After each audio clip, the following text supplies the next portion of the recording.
Assalamualaikum warahmatullahi wabarakatuh. Shalom, Om Swastiastu, Namo Buddhaya, dan salam kebajikan.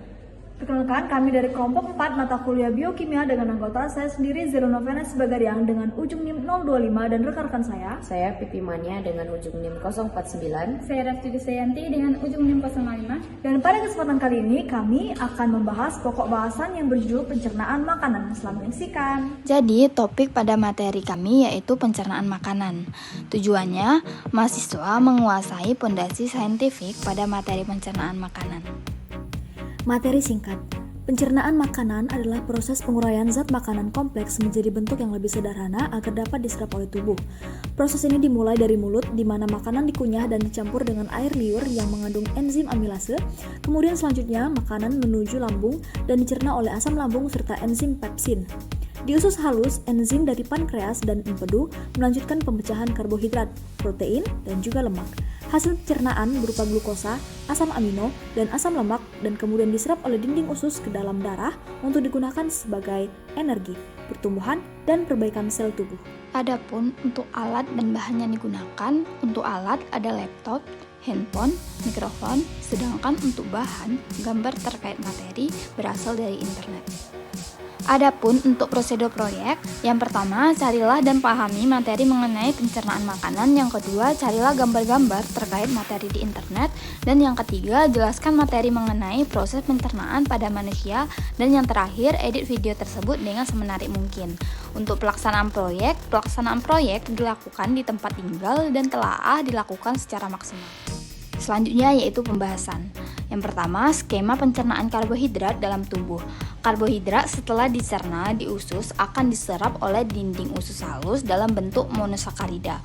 Monosakarida dibawa oleh aliran darah sebagian besar menuju hati dan sebagian lainnya dibawa ke sel jaringan tertentu dan mengalami proses metabolisme lebih lanjut.